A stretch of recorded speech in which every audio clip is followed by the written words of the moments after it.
This is 1480 KRAE Cheyenne. Also being heard on translator K266CC Cheyenne at 101.1 FM. It's time for Wyoming Sports Talk today on KRAE. Here are your hosts, Nick and Larry Proetti. Welcome back to Wyoming Sports Talk today, where today we feature our LCCC Coaches Show coming up in the 4 o'clock hour. Today, assistant coach for the men, DeWayne Saulsberry, will be joining us. And, of course, Brian Ortmeier for the ladies. We will have Brayden Schlitt on the boys' side, and on the ladies, Ximena Gutierrez coming in for LCCC's Lady Golden Eagles. Today's program being brought to you by Taco John's of Cheyenne, Key of Cheyenne, over on Nation Way. Platte Valley Bank, 2 banking locations for you, Banda High, and at the corner of College and Pershing. Chick-fil-A, Windmill, and Delrange serving up that delicious mac and cheese, which goes perfect with everything for lunch and dinner over at Chick-fil-A. 2 convenient drive-thrus or dine-in right across from Powers Field and Menards, Windmill, and Delrange open Monday through Saturday. Medicap Pharmacy for all your pharmaceutical needs. See Gene and the crew today over on Bluegrass Circle next door to Texas Roadhouse. B&B Appliance and TV at 714 Central Avenue, where they service what they sell. What do they sell on the appliance side? Well, you know, Frigidaire, Maytag, GE, Whirlpool. That's just to mention a few. See Bruce and the crew today at B&B Appliance and TV, 714 Central Avenue. Lennox Auto Body over on Dunn Avenue, the Auto Glass and Detail Center over on Pershing Boulevard, both part of Lennox Enterprises, serving our community for over a quarter century. Founded by Dick Lennox, tradition carried on by his daughter Heather, hasn't skipped the beat in all of that transitional time. First Tier Bank over at 1508 Stillwater Avenue, open Monday through Friday, offering some fantastic CD rates right now, so take advantage of that. And Mondello's Pizzeria right across the street, take advantage of Paisan cuisine at its best for 5 decades. Joe has been bringing us sensational pizza and strombolis and calzones. Matter of fact, Joe's Pizza ranked in the top 10 by the Food Network, folks. That's how good it is. Mondello's Pizzeria, 1507 Stillwater Avenue, Suite D in the Greenway Commons, open 7 days a week. Sundays, noon until 8. Scoreboard time, brought to you by Pepsi of Cheyenne. Let's go to Nick. Recapping from last night with high school basketball over at Cheyenne South with the Lady Fighting Bison as they were both taking on Scotts Bluff, the Lady Bearcats and Bearcats. Start with girls action where Cheyenne South unfortunately got crushed in that one by a final score of 80-41 for at least Chad DeBryant's squad and his Lady Fighting Bison. They're going to fall to 3-7 overall. In boys action, after the girls at least finished in that one, Cheyenne South lost to Scotts Bluff at least in another kind of blowout fashion. Scotts Bluff gets a victory 72-49. With that loss, Cheyenne South and Jeff Bailey's squad, they will fall to 6-4 overall. NHL action for tonight, only 2 games on the slate. Montreal Canadiens at home, they will host the Chicago Blackhawks. And last but not least, at least in St. Louis, the Blues will host the Philadelphia Flyers. You can watch that game tonight at 6 o'clock on NBC Sports Network. That's what's happening in NHL action for tonight. And we check out the NBA slate for this evening. Pistons at the Celtics in the TD Garden. Nets 76ers in the Wells Fargo Center in Philadelphia. PA at American Airlines Arena in Miami, Florida. The Heat entertaining the San Antonio Spurs. The Raptors on the road. They will be in OKC to take on the Thunder at the Chesapeake Energy Arena. Wizards Bulls tonight in the United Center. Timberwolves hosting the Pacers in the Target Center. The Nuggets in the can at the Pepsi Center. They got a date with the Charlotte Hornets. Trailblazers Rockets at the Toyota Center in Houston. Mavericks Kings in Sacramento at the Golden One Center. And the Magic and the Lakers tonight will hook up at Staples. Our scoreboard brought to you by Pepsi of Cheyenne. At Mountain Dew, we say here's to the doers. The people who know you gotta do what you gotta do. Who do it big. Then do it bigger. Who don't just watch. So if there's something you want to do, here's a little advice. Grab yourself an ice-cold Mountain Dew. Then get to it. That's right. Get going. Get started. Stand up. Jump up. Grab hold of it. Throw down on it. Run with it. Now. Right now. Not tomorrow. Not next week. Next month. Next year. Work it out. Grind it out. Get stoked. Get passionate. And do it. Do it till it hurts. Do it till you can't. Do it till you've done it. And most of all, don't ask how other people do it. Don't ask how you should do it. Don't ask if it can be done. Don't ask if it's ever been done. Because there are those who don't. And those who do. At Mountain Dew, we say, let's do. Let's do. Let's do. Let's do. Do the do. Fat, lazy, and stupid is no way to conduct a sports talk radio show. We've thrown down the gauntlet, upped the stakes, and made it clear that when it comes to sports talk radio in Cheyenne, there's a new player in town. This is Wyoming Sports Talk Today, and it's only here on AM 1480 KRAE. We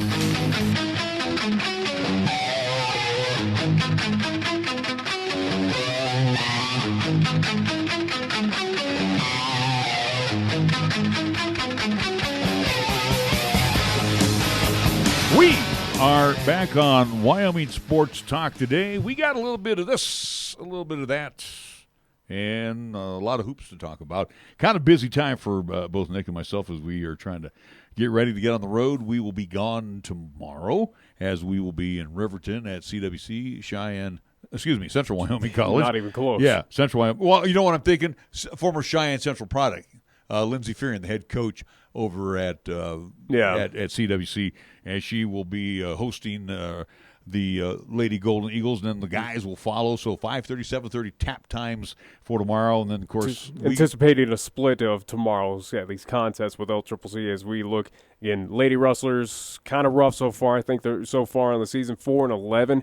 If I remember correctly, for the men, they're doing a little bit better, at least, again, keeping on pace, but not one of the elites in Region 9 North. But, again, we know with the Golden Eagles, struggling a bit, only 3 wins on the slate. So, but they've had it could be some success up there. Could anticipate a split, at least coming up tomorrow there at Central Wyoming. But we'll think sweep. Yeah, we'll certainly hope for it. But, yes, again, we will be on the road at Central Wyoming Thursday. Saturday, we'll be in Sheridan. And then fast-forwarding next week on Wednesday, we'll be in Rock Springs at Western Wyoming. So, again, we have back-to-back road trips with LCCC. Right. We did have at least high school action in between, at least Thursday and Saturday, Friday's action, where we were going to see Scottsbluff and Cheyenne East, that Scottsbluff team that we saw yesterday.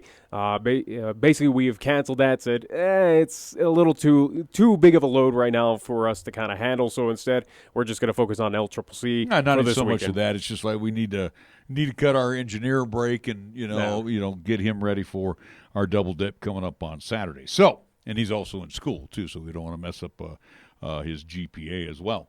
So, with that all being said, we've got basketball, we got football to talk about. We also have baseball. Not a whole lot, but again, it was just more big news. Another coach. But either way, though, we'll start with basketball. Though again, we'll talk about what happened last night. Again, not much to dive into about Cheyenne South of what they did, or at least what they saw of Scottsbluff. More so that for Cheyenne Central, Cheyenne East, as I said on the broadcast, I'll say it here on Wyoming Sports Talk today for Tag Lane, for Coach Kirkbride, for Eric Wesley, and for Coach Rusty Horsley, respectively, for those 4 teams that are going to see both the Lady Bearcats and Bearcats this week.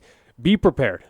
You got some talented teams coming in for non-conference action. Again, it means to the overall record, these are teams similar to what you're going to probably anticipate probably come state tourney time, or at least in the regionals, especially on this eastern side of how talented it is, whether it is in this quadrant or as you look up northeast with a few of those Gillette schools and Sheridan kind of messed in as well. But again, what we saw last night for Scottsbluff, they are big, talented, can shoot from anywhere on the floor, high-powered offense, defense that is going to slow down a lot of these teams. And the big interesting game, at least coming up this week, is going to be Scottsbluff versus Cheyenne Central on the boys' side. At Scottsbluff. Where again, well, no, this is going to be, all games are in town. Oh, so okay. All games are in town. I would rather, and this is one thing too. I've done many games at Scottsbluff. That's a tough house to win in. I mean, the Bearcats are always tough. They've been tough against good East and Central teams in the past. You got 2 6'6" kids, and again, we saw that with the Clarkson guy. Again, he is built like a house. He has got to be an offensive lineman out there for Scottsbluff. He's going to battle with Lawson Lovering. He's going to compete with the Storbow twins at their height. The Storbow twins are pretty big and thick themselves. Yeah, so again, that's going to be an interesting battle. That's going to be a fun one to watch throughout this week. We'll see how Cheyenne East reacts to, again, with that size where they're going to use they're pretty consistent, though, size-wise. They're 6'4", 6'5". I'm not worried about East Central per se. It's the players that you need to, because again, you got the McCord twins out there, you got the Allmillers, and of course the quarterback for Cheyenne East. He's Brayden out there. Buell. These guys are all starting to, get a good feel for each other on the floor. Same with Cheyenne Central. We think of Lawson Lovering, we think of the Storbow twins, but you know what? The young man that is stepping forward right now is Talich. So Nathaniel Talich is the guy he's the one you watch out for. If you play the game on paper, everything kind of balances out on paper. Then you look for that intangible. Well, that intangible probably would be great in Buell for Cheyenne East, and over on the other side for Cheyenne Central, it's going to be Talich. These guys got to deliver. And I think both teams come out with a victory this weekend. Well, we'll see again. Scottsbluff proved, again, against a very talented Cheyenne South team. Give credit to Jeff Bailey of what he's got. And even though his team right now sits at 6-4 overall, it's going to put him dead last, or at least last, so to speak, in the southeast quadrant compared to Laramie and the other Cheyenne schools. But he sported out there a very talented team against Scottsbluff, but Scottsbluff was just unbelievable. They were talented from outside, inside, again, using the big of Clarkson. He had a height advantage, without a doubt, against the Fighting Bison, about a couple inches over their tallest player. That was the only downfall, so to speak, is them trying to get around the bigs that were at least a part of that Bearcats team. But, for Cheyenne Central, as they keep on going forward with this momentum sitting at right now overall 9-0, they're the only team undefeated in Class 4A at this point in time. So got a lot of pressure, so to speak, or at least you wonder if they are carrying a little bit of pressure of trying to remain undefeated and not have that one slip-up loss. Are they going to stay undefeated throughout this season? I think they have a good opportunity. I really do. I think the Indians have a very good shot. They could run the table. Yeah, absolutely. There's no doubt about it. But again, am I going to be shocked if they lose one? If they lose to Scottsbluff, if they find a way to slip up against Cheyenne East, it would not surprise me. Well, don't forget the Gillettes of the world and the Thunder Basins. But again, going back to Cheyenne South, and I think you said it pretty much in a nutshell. They don't have the size. They're gonna beat you with speed and outside shots, and they fell though. They fell last night for Jeff Bailey's squad, where they were hitting at half when they were down by 15 to the Bearcats. I said, "Hey, you're fortunate enough to be down by 15 if you didn't hit those threes." They had about 5 consecutive threes in a row, and I do believe in that first quarter they were filling it from behind the arc.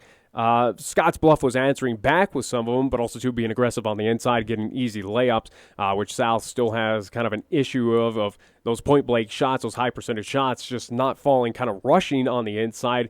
It seems like with both boys and girls over at Cheyenne South, they're rushing those inside shots, almost anticipating to pick up just a foul call instead of just, calmly settling down. And we said this with LCCC, too. They need to, especially down below. They, don't assume you're getting the foul on the inside. But, going back to the size disadvantage at South, Central has the size to counteract the inside. You bring it in Lawson Lovering lane, forget about it. Most of the time. Again, Lawson, the only issue is, again, he's lengthy. He is that kind of string bean character. You got still Beaumont in there, too. I guess. But compared to the Clarkson athlete for Scottsbluff, again, he's tall and big. He's going to force his way and kind of bully, so to speak, when Lawson Lovering on the inside. Well, and really for Central, we'll just pick on Central they should be able to match him.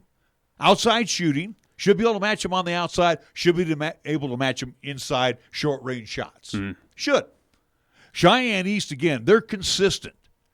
I mean, again, their wings along with their point and I shouldn't say their point, their middle as well as their points. They're a pretty good sized team, and they can run. And that's another thing too. You gotta keep up with Cheyenne East. So. Their record pretty much indicates, too, they're no slouch. Yeah, so far with Cheyenne East, the Thunderbirds on the boys' side of things, overall record, they stand at 8-3.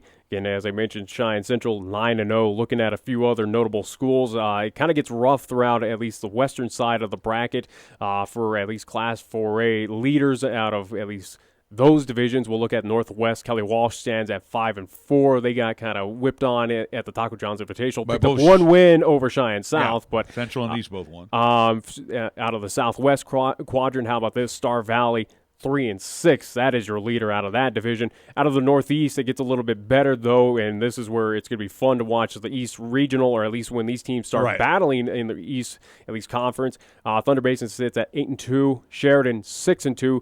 Campbell County out of Gillette 5-4. Looking at the Southeast, it rounded out against Central 9-0. Laramie 7-2, no longer undefeated. Cheyenne East 8-3, and with Cheyenne South at least lost last night, they fall to 6-4. So again, East very top heavy. The west side of the bracket, not so much. But look at that Kelly Walsh team. What they did last year shocked the entire world, or at least shocked the entire state of Wyoming of what they did compared to the favorite going into it of either Central or East.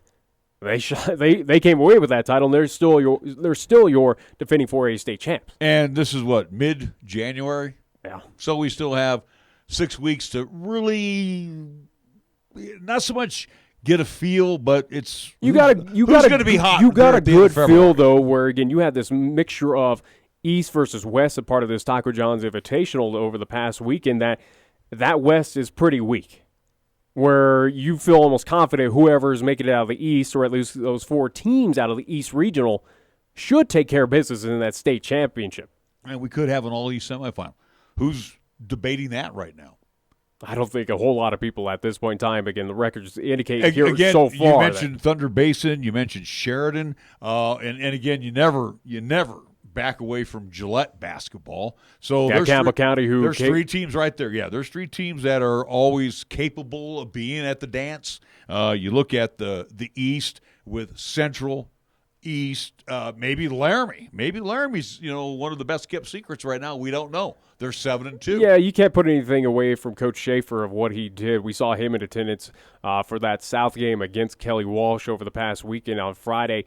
Kind of scouting, advanced scouting, whether it is Cheyenne South. Obviously, they're going to see, at least Laramie's going to see Cheyenne South twice this season, and also too kind of preparation for that at least Kelly Walsh contest. But you definitely can't basically sweep aside or at least kind of overlook a Jim Schaefer-led high school basketball team. No, we saw that with Cheyenne South. Famer. Yeah, we saw that with Cheyenne South, being an assistant with Cheyenne Central, now taking over the head job with Laramie and kind of revitalizing that program as they stand right now 7-2. They were at a point in time undefeated along with Cheyenne Central, but they ran into a tough go of it, at least this Taco John's Invitational. So high school hoops looks like it'll be a lot of fun this year. Yeah, certainly. By the way, the East Regional will be in Thunder Campbell Basin. County. It'll be at Thunder Basin. Yeah, it's in Gillette. Girls-wise, since we at least primarily talked about the boys, girls, giving a quick update on standings out of the Southeast quadrant. Cheyenne East stands at 10-1.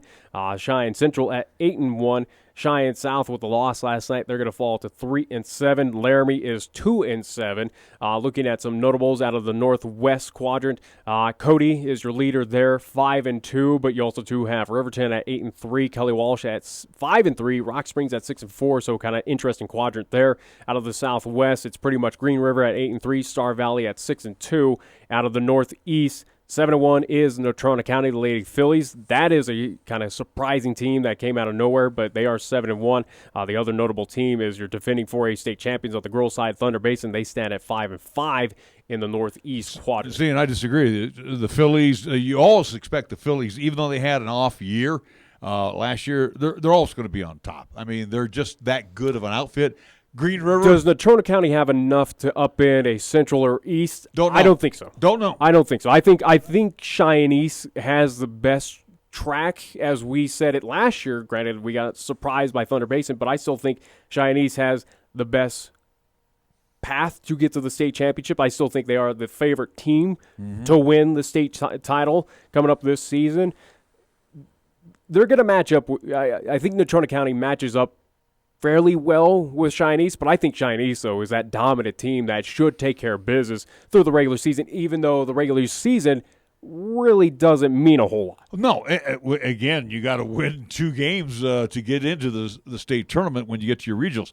The eyebrow raiser to me is the Lady Wolverines at Riverton. They have been down for years, and once in a while they get that diamond in the rough player that has come through the system, and that player becomes a phenom, so to speak. So they're the eyebrow raiser for me. The Lady Wolves have been improving, and now they look like they're going to be a team that's a contender this year, not a pretender.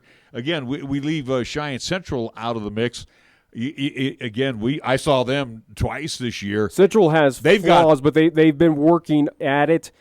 That is going to be the fun battle to watch those two play at Story Gym to see how it goes between the Lady Thunderbirds and Lady Indians. I still think on paper, though, Thunderbirds, though, can take care of that. I understand that, but I do believe that Central on the front line, basically on the wings as well as in the center position, if they can get the Jones kid to be a better center, they're going to be good. Without a doubt. But Central does have flaws, does have at least – basically, from what we saw down at that Greeley Round Ball, at least tournament at least in 2019 with this team, even though Central came away as your champions on both boys and girls. But on the girls' side of things with the Lady Indians, if you take care or if you pretty much sit down Bailey Delbridge, you got to keep her on the floor. You got to keep her on the floor, or else that team kind of collapses. Again, we saw that against Fruita Monument where they almost gave up that contest. Also, too, when Bailey sat down against Greeley Central, that was coughed up that one as well, too, against that squad. So, the problem with Bailey is, she's a big guard, and she has that tendency as well. She's very aggressive, and there's nothing wrong with her style of play. Unfortunately, when you get a game where it's called tightly, that's where she's going to get in trouble. The issue for Cheyenne Central is more bench play right now, where, again, you need contributors, and right now they're working at it, but it's not at the level where if you need to sit down an Ellie Fernio, if you need to sit down a Delbridge, for the Lady Indians, they really can't afford it. They've got a couple kids that can come off the bench and give you good minutes, but as far as and there are some that can deliver the points as well, but yeah, if you're depending on your bench to win you a ball game, no. I think Cheyenne Central is going to have to do it with their starting five, and they'll get contributions, but it's not going to be that sixth or seventh person that's going to win you a ball game. You talk about the surprise of Green River and Riverton, at least of the teams. The surprise for me, and we saw them last night, and we talked with head coach Chad DeBryan here in studio, and even alluding to this new season with Chad DeBryan's Lady Fighting Bison. They've been very disappointing, so to speak. Or at least if I'm going to use the term, disappointing is probably the best words at least to describe Cheyenne South. They haven't meshed. A team that is older than where they were 2 years ago, where we're talking, hey, this is a freshman squad. This is now a sophomore squad. Imagine when they are juniors and seniors. And now they're juniors. I'm watching the game, all right, and they still look like a train wreck. Yeah. That's the problem. They're not bad. They just don't work together as a 5-person unit. Yeah, and they're off in their own little world. Yeah, it's a team that feels like it's built up of individuals, not a team effort, kind of what we say with LCCC Golden Eagles, at least on the men's side. It has that feeling right now for Chad DeBryan's squad where they're getting shots, they're getting looks, but they're point-blank shots that are not falling. They're going up too aggressive to the rim. They're not. It's a team that is very errant at shooting. It basically tosses up prayers, hopes that they're going to fall, or draw the foul calls. And they're one and done a lot. But for Cheyenne South, a team that I thought had a good shot of making it to the state, at least tournament, not necessarily winning the regional, not necessarily winning the state title, but a team that could have represented it out of the East in that state tournament, have been very underwhelming this season. I expect a lot more. You got 6 weeks to put it together, kids. If you don't, you'll be watching, like I will be. Credit for the Lady Fight Bison, the regular season, though, at least the overall record, just matters towards seeding. You could upset teams. You could pull off those victories in the regional tournament to surprise a few. We've seen that before. We've seen that plenty of times. I go back to Campbell County of what they did coming from behind to up in a Cheyenne South team. They found a way to make it to the state tournament and then win the thing a couple of years ago. And now, and I say it bluntly, now's the time you got to pull your heads out. Start playing some hoops and start playing as a team. Play that team concept. You may not win every game because I think that's going to be proven. You're not going to win every game, but you're going to be a lot stronger by playing that team concept. All right, before we take a break, another basketball note to talk about. Cowboys lost last night. No surprise. They lost. Well, they got close. They at least were in earshot of winning that thing. Couple seconds remaining in the game, but found a way to still lose. And they caught Nevada on an off night. Yeah. But Nevada, this is what still got me. Nevada, that is not the powerhouse as it was a couple years ago. But they still outboarded the Cowboys last night, 38-30. And again, we go back to the stats that I mentioned before. At least we turn to 2020. Cowboys are one of the worst rebounding teams of all time right now. They're on pace to be one of the worst in the NCAA history. And again, if they would focus, they're more focused on getting back on defense than they are going for the boards. And it's just, they are the epitome of a one and done team.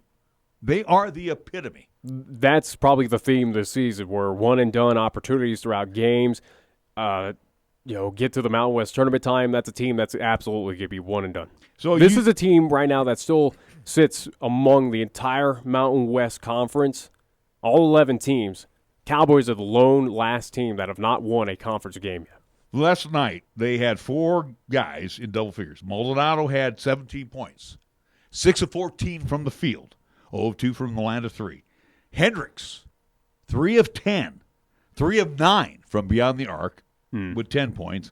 Foster had 10 points last night. He was 4 of 7. Hunter Thompson, 5 of 9, 16 points. He was 4 of 7 from beyond the arc. I mean, again, Hunter Thompson parks outside the arc. All right, so you know how many boards he had? He had 4 rebounds at 6 foot. That's 10. not good. That's pretty awful, without a doubt. But for the Wyoming Cowboys, you're talking about those stats as much as the reboundings were pretty pathetic, and that's been the theme though throughout the season. You put up probably your best effort last night against Nevada, yet you still came away with a loss. Albeit, again, it was a close one. It was a close one on the road in Reno against the Wolfpack. But you probably put up your best effort so far against a Mountain West opponent, and you still couldn't come away with And you a might victory. get Reno now when you come to AA. But just to throw it in perspective. The Wolfpack might have been the waking up moment right there of saying, whoa, we almost lost to this team. Yeah, and again, last night the Wolfpack were 25 of 60. They shot 42% from the field at home. That's awful. They were 24% from beyond the 3. Yeah. 6 of 25. Cowboys were 23 of 54. I think they shot one of their better evenings, 43% from the field, and they were 8 of 25 from the arc, 32%. Neither team shot a lot of free throws last night. That was kind of good about the game. I mean, they let them play. 13 of 16 the Cowboys were last night, and Nevada was 12 of 13. Again, those chances to pick up Mountain West victories here dwindle that much faster right now. You had a shot against Nevada. You let it slip. Upcoming, you will have Fresno coming into town at the AA. Should you beat them? I think so. I really believe that the Cowboys should finally pick up that first win, but after seeing what happened last night and how they've been playing, again, losing to Air Force, inexcusable. Losing to some of these teams that you should not be losing to. You got to have no confidence at this point in time. I'll tell you what's inexcusable for this Cowboy team is their starts. Their first 20 minutes have to be the worst in college basketball. It's one of the slowest teams out there. 26 points again in the first half. They scored 41 in the second half, almost coming away with the victory. If they could just put up about 34, 36 points in the first half, that gets them within, arm's length of possibly upsetting and beating somebody. This has got to be a Cowboys team without seeing, what the official stats are cumulatively of this season. But this is a team that, you have to imagine offensive-wise, points per game has got to be averaging probably 50, 60, and then points against, it's got to be pushing probably somewhere in that double figures, or at least double figures against them. They're getting beat by about 10 points. Yeah. I would think so. It has but again, you're 5 and 14, Nick, so obviously your numbers are going to bear out that they're not good right now. But again, the number that sticks out to me right now, San Diego State is on top of the heap. They're 7-0. The Cowboys are 0-7. They're at the bottom of the heap. So. And they, in preseason, they were expected to finish second to dead last behind San Jose, or at least ahead of San Jose State. And San Jose State now they're dead last. 2.5 games ahead of the Cowboys. They're 2-4. Fresno State is the weak daddy out of the West right now. Fresno, not too surprising against Bulldogs, at least basketball-wise, not all that. Not as great as the football program out there, or at least not as. They've always been a fair program, though, Nick. Yeah, but they're not a team to fear. Play. But they've always been tough at home. When you play them in Fresno, and then you got them, at the AA. I would think Cowboys' best shot at getting a W is this Saturday. I think this against Fresno. You get them in the AA. That's your best shot. Yeah. If they come out and put 26 on the board in the first half, they won't win.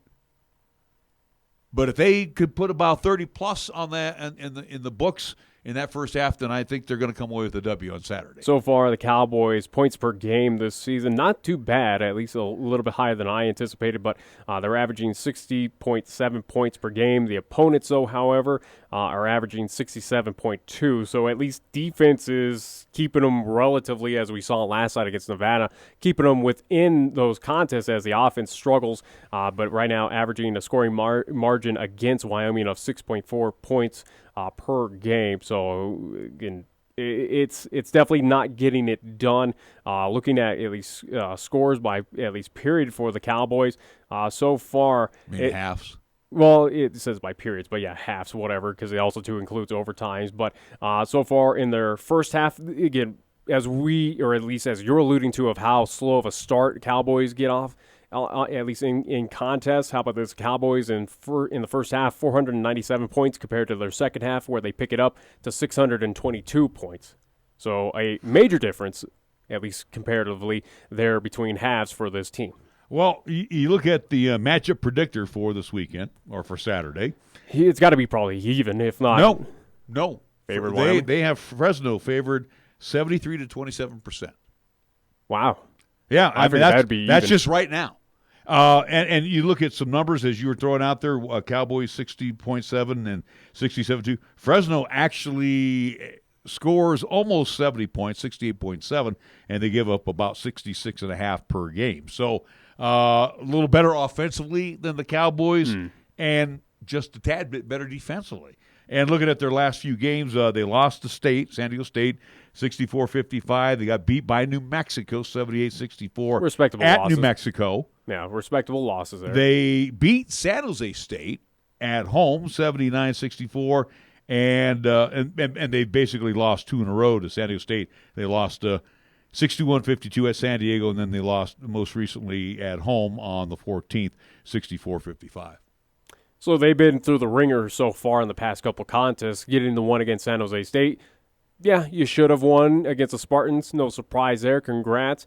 I would expect the same for the Cowboys on the road, but we'll see what happens when that matchup gets to that, at least that point in time. But, does it shock me a bit that Fresno is favored at least on the road against the Wyoming Cowboys heading out to the AA? A little bit. I figured that would have been a bit about a dead even. A lot of folks are giving up on this team right now. And here's the sad part about the Cowboys. Their last two games, UNLV in the AA before a very sparse crowd, which will be even more sparse on Saturday because it's Fresno, nobody cares. But UNLV, they had that thing won. They were missing free throws. The Cowboys let UNLV in to win that thing. Yep. Last night at Nevada, the slow start again came back to haunt the Cowboys. They almost got them. But again, almost is not a W. It's still an L. And they're 0-7. They are the worst team in the Mountain West right now. Yeah, without a doubt. We know that, again, without beating up even more of that Cowboys team and head coach Allen Edwards. Yeah, without a doubt. They are the worst team. Right now, this Cowboys team that we're seeing on the court 2019-2020, it's got to be one of the worst in UW history. I think that could be easily said that this is you're seeing in the modern era. You're seeing probably historically one of the worst Cowboys teams to ever step on a court. It's one of the worst I've seen. You have to go back to Heath Schroyer's time with the Cowboys, which is almost 10 plus years ago. But the point is, 5-14. You and me have already had this discussion numerous times. There's not 10 wins in this season for the Cowboys. Well, not now, no. And they had 8 last year. They're going to struggle to get that many this year. Yeah. It's going to be a struggle. I think without a doubt, to pick up 8 wins. Right now, you have to imagine they're going to get at least one Mountain West game, whether it is against Fresno coming up this weekend, whether it's on the road against San Jose.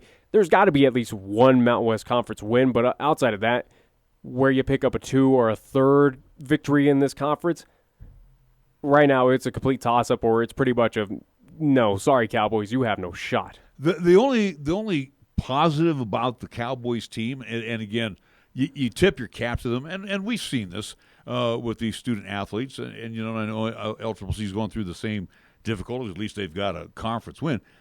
Is they're not giving up.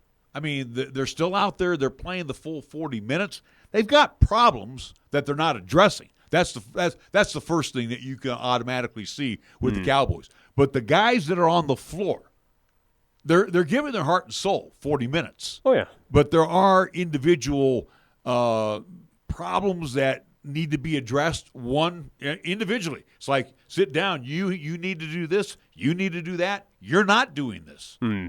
And until that is taken care of, then the Cowboys are going to be in deeper doo-doo the rest of the year, the rest of the season. Again, they should. I mean, they've hit rock bottom at this point. They should beat Fresno State. But I don't feel confident. The matchup predictor says Fresno State. I don't feel confident that they win a game in the entire Mountain West Conference, though.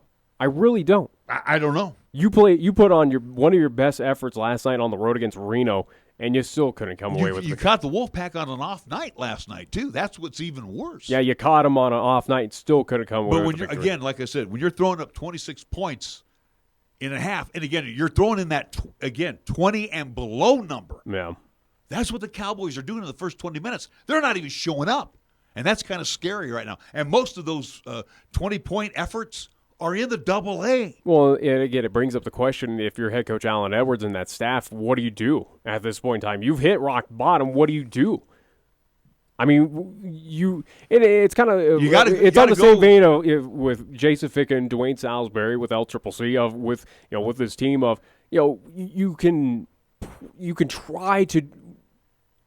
You got try to change practice. You got interchangeable. You could try to change practice. You could change parts. You could do whatever, mix and match to try and salvage whatever it is. But for the Cowboys, pretty much the entire you're well over the half of the season mark for this team, where right now there's nothing to salvage. It's pretty much of just kind of cash it in. Well, and what's sad about this, and we definitely need to go to the break here. What's sad about the Cowboys? Fans have given up on them. Yeah. And the worst part... We know that was going to happen. It's a fickle fan base that's not going to show up. The worst part of all of this is, even though there's no school right now, we're still in winter break, back when there was more success for the Cowboys, fans would still show up, whether it's going across the hill. It's not a good thing that the athletic department over there at UW, basically on some of the ads that you probably have seen or heard, whether it's social media on here, on 1480 KRAE, whatever it may be, basically trying to say, hey, fans, come on out. Here's this, here's that, here's this. Come out to go see, here is the bronze boot with the Arizona Bowl trophy. Who cares? But come take pictures as well as you're attending the game. I think Here's a student package where you can get a free T-shirt in the student section and all this to come on out. There again, even the athletic department's pretty desperate to say, hey. And I even called it when we were honoring Fennis Dembo. No one was there. The Electric Man was here. Yeah, and it was a very, very sparse crowd. And again, my generation, when I got here in '86, and I was following the Cowboys back then when they were going to the NIT Sweet 16, got into the tournament the next year after Jim Brandenburg left with Benny Dees. I mean, this was a popular team. You could not get a seat in the AA. And when we honored Fennis Dembo, who has a world championship ring with the Detroit Pistons, even though he was in a very limited role back then. But again, there are those folks in this part of the world, Laramie and Cheyenne. Again, I know we're an aging population, but they didn't want to come. They didn't want to take the drive over to Laramie. Even with our ticket vouchers that we gave away a long time ago, but it's been the growing trend the past couple seasons there for the University of Wyoming of hey. Here's a voucher, you cash it in, and basically you pick and choose your own seat. It's gotten that bad where basically they're saying, hey, you can actually be upgraded, just pay this flat fee, and you can sit wherever you want to in the AA. Yeah, it's just not It's pretty much of here's the seat map and choose. And again, what they're telling you is how many season tickets have been sold and how many walk-ups, and the walk-ups are not aplenty. All right, we need to take a timeout. We'll be back with more after this here in 1480 KRAE. When you say Mondello Pizzeria, think authentic Italian. When you say Mondello Pizzeria, think made fresh from scratch. When you say Mondello Pizzeria, think great pizza, delicious Philly cheesesteak, superb hot and cold Italian sandwiches, meatballs, sausage, and special subs, calzones, crisp salads, and great service. When you say Mondello's Pizzeria, think unmatched Italian taste. Mondello's Pizzeria, 1507 Stillwater Avenue, your only true Italian stop for lunch or dinner. B&B Appliance and TV has been your locally owned appliance store for well over 50-plus years. Not only do we offer several major brands, but we service what we sell. We also have the largest parts department in Laramie County. Next time you're in a big box store, just ask to see their parts and service department. Then come visit the appliance experts at B&B Appliance and TV, 714 Central Avenue. Best brands, hometown service. For almost 30 years, I've had the pleasure to talk about Cheyenne Auto Repair and Service. Hi, this is Larry Proetti with an invitation to bring your vehicle into cars for service and minor repairs that are done with precision and care. Now, I've known John and his staff for a long time, and when it comes to tune-ups, replacing shocks, fixing fuel pumps, replacing timing chains, working on heating and air conditioning units, or even just a good old-fashioned oil change, I only trust my car when it comes to service to be under the care of Cheyenne Auto Repair and Service. They are a TechNet professional, where their work is covered by a nationwide limited repair warranty that extends across North America for 24 months or 24,000 miles, whichever comes first. For more information, check out technetprofessional.com on the World Wide Web. Cheyenne Auto Repair and Service always goes one step above the rest when it comes to the care of your vehicle. 604 West Lincoln Way in Cheyenne, open Monday through Friday. Call and set up an appointment at 632-0498. Compassionate, expert, efficient care. The cornerstones of Cheyenne Urological with Doctors Bryant, Everett, Gajewski, and Suleski, providing top-notch treatment for prostate cancer, urinary tract infections, kidney stones, impotence, and incontinence to Cheyenne and its surrounding communities. And now, Cheyenne Urological is offering Resume, a new non-invasive procedure for BPH using water vapor. So for the finest in urinary care, call Cheyenne Urological at 635-4131. For almost 60 years, 1480 KRAE has been Cheyenne's home for good times and great oldies. Add to that live play-by-play sports featuring high school football and basketball, along with LCCC men's and women's basketball. Now combo that with KYOY-FM and you have Cheyenne and the area's only locally owned AM and FM radio stations. But we don't stop there. We also have 2 FM translators which serve the area with programming from both KRAE and KYOY. And that equals a lot of bang for your advertising dollar. Radio yesterday and now today, along with our websites, web streams, and digital ventures makes us your one-stop shop. For more information, please call Larry Proetti at 307-637-0301. MHP is a certified public accounting and consulting firm located in Bow, Cheyenne, and Fort Collins, offering accounting, tax, and consulting services to businesses, not-for-profit, government, and individual clients. MHP takes pride in their commitment to providing close, personal attention to their clients. They also continue to invest time and resources in continuing education, state-of-the-art computer technology, and valuing their relationships with you. MHP is a proud supporter of local and UW athletics. MHP, 314 West 18th Street, or call 634-2151. Here's the latest weather forecast on 1480 KRAE. Otherwise, for today, sunshine and breezy, expected daytime high 36. Winds out of the west 15 to 20, gusting as high as 35 miles per hour. Mostly clear for tonight, a low down to 16 degrees. Partly sunny for tomorrow. We're calling for a daytime high near 40. And for Thursday night, mostly cloudy, a low dropping down to 25 degrees.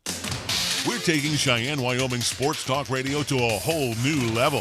This is Wyoming Sports Talk Today. Don't look at me. I think these people are completely nuts. Stop this crazy thing! And it's only here on AM 1480 KRAE. I loved it. Yeah, I thought we were engaged start to finish, played hard, checked hard, worked hard offensively. I thought we played real hard. I don't know how else to summarize. It just seems like right now anything that can go wrong will go wrong. Again, tonight you see it, and so we just got to keep grinding. I liked our push even in the third period. Like we're up a goal and we're still going after them. We didn't want to sit back. We didn't want to let them come at us. And we hit a couple posts. We had a couple grade A chances that we created besides those ones, and their goalie made some saves. And then, I don't know, their second goal, I don't like the miss. They should have been blown dead. The high sticks at 12 feet in the air or 10 feet in the air. But if I can't challenge it, can't challenge it. It's the way it is. Playing at home, obviously this is a place that you guys have been really, really good in the past. Yeah. Can you put your finger on why you guys are having such a tough spell here at the Pepsi Center? I think we've gone through it in years past too. I don't think it's home road. I just think it's you lose a little confidence, pucks stop going in for you a little bit. I mean, and like I said, you make one mistake, it seems like it's ended up in the back of the net, and that's not goaltending tonight. Our goalie was excellent. It's just, they're finding ways to capitalize on chances, and we're not. So it's a confidence thing. We got to keep believing in what we're doing. I think you play like that on most nights, you're going to get 2 points. Even though there's been a lot of losses, you guys have seemed to have played better over these last 3-4 games. Is that something you can build off of, or at this point, are you just looking for a win? No, I think we can for sure. I mean, take the Ranger game out of it. I didn't like that game at all. But if you go St. Louis at home, New Jersey, you go to the Islanders, we lost 1-0. It was frustrating because we had a lot of chances, didn't score. Kind of same feeling like we got tonight. You go play a real good team in Pitt, a real good team in Dallas, and we just come up a little bit short. We carve out a point out of both of those. So it's about your play. It's about the process. It's about habits. They're real good tonight, real good commitment. So, again, you play like that on most nights, you're going to get 2 points. What do you think about those details, like talking as well as rush coverage, things that you've been discussing a lot here lately? It's good tonight. Yeah. I'd say there's a window of and you're not going to remember, I say it all the time, they've got something to say about it too, and they're a good team. We beat them in the first period, we outworked them, we got after them, we built the lead. They had a push at the start of the second, and then we got in penalty trouble a little bit. I thought they outworked us there for 8, 9, maybe 10 minutes, and then we started to push back and level things out a bit. And again, I thought the third period, we were still going after them. I liked some of the things we did in the third period, but Bishop was good, and we just didn't capitalize on a few of our chances. Is it more difficult to take just the way these games are going? Look at game 10, you get 40-something shots. I don't think it's more difficult to take. You're after the 2 points, you don't get them, you're going to be upset. Jared, any thoughts about the exchange? It was like a 3-part exchange between Calvert and Ben. And in the second part, Calvert dropped his gloves, and then Ben acts like he's It's gamesmanship, It is. I don't know. I wasn't in on all the conversations. I can't tell you. It's just gamesmanship. They didn't like each other, so they decided to have it out. Town & Country Supermarket Liquors. Here are just a few of the terrific weekly specials. This week's Super Radio buys, heard only right here, feature Jim Beam Bourbon, select variety, 750 milliliter bottle, $13.99. Corona family of beers, 12-pack, 12-ounce bottles or cans, $15.99. And Lord Calvert Canadian whiskey, 1.75 liter bottle, $12.99. Town & Country Supermarket Liquors on the South Greeley Highway, Cheyenne's low price leader. Hi, I'm Tristan Johnson, mortgage lender at Platte Valley Bank. A home is more than where you live. It's where you make a life. At Platte Valley Bank, we have tailored home loan products paired with great rates and friendly people so you can focus on making memories, not paperwork. I will work with you every step of the way to find the mortgage product that is right for you. Stop by Platte Valley Bank at 3310 North College Drive in Cheyenne or visit www.pvbank.com to get started today. Platte Valley Bank, member FDIC, equal housing lender. For almost 30 years, I've had the pleasure to talk about Cheyenne Auto Repair and Service. Hi, this is Larry Proetti with an invitation to bring your vehicle into Cars for service and minor repairs that are done with precision and care. Now, I've known John and his staff for a long time, and when it comes to tune-ups, replacing shocks, fixing fuel pumps, replacing timing chains, working on heating and air conditioning units, or even just a good old-fashioned oil change, I only trust my car when it comes to service to be under the care of Cheyenne Auto Repair and Service. They are a TechNet professional, where their work is covered by a nationwide limited repair warranty that extends across North America for 24 months or 24,000 miles, whichever comes first. For more information, check out technetprofessional.com on the World Wide Web. Cheyenne Auto Repair and Service always goes one step above the rest when it comes to the care of your vehicle. 604 West Lincoln Way in Cheyenne, open Monday through Friday. Call and set up an appointment at 632-0498. If you're looking for fun and adventure, Kia of Cheyenne is the place to start, and the 2019 Kia Sorento will help you find it. I'm AJ Miller, and the 2019 Kia Sorento will give you what you need to make things happen. This vehicle has plenty of power, all-season traction, safety features, technology, and comfort for any road you're on. The Kia Sorento offers plenty of standard features for the money, and we're all about saving you money. Come in, call 775-0123, or go to KiaofCheyenne.com, and we'll make it easy. This might not be your New Year's resolution, but it should be. Drive. Ever. Be smart and stay safe. Getting behind the wheel after even one drink is a recipe for disaster. Be the envy of your friends and stick to your resolution. You'll be glad you did, and you'll be here to talk about it. Here's the latest weather forecast on 1480 KRAE. Otherwise, for today, sunshine and breezy, expected daytime high 36. Winds out of the west 15 to 20, gustiness highs 35 miles per hour. Mostly clear for tonight, low down to 16 degrees. Partly sunny for tomorrow. We're calling for a daytime high near 40. And for Thursday night, mostly cloudy, or low dropping down to 25 degrees. Got something to say? Then get it off your chest right now. Phone lines are open at 307-514-1071. Make your opinion count and call the show. Wyoming Sports Talk today.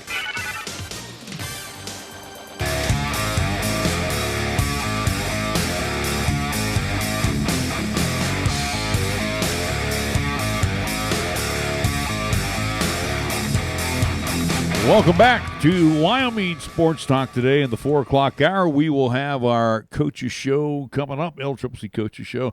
We'll have the LCCC men's squad represented by assistant coach DeWayne Saulsberry. He'll be joining us from 4 until 4:30, I do believe, with Brayden Schlitt from Denver, Colorado. Then at 4:30 will be Brian Ortmeier with Ximena Gutierrez from Glenwood Springs, Colorado, joining us in our second half of the hour.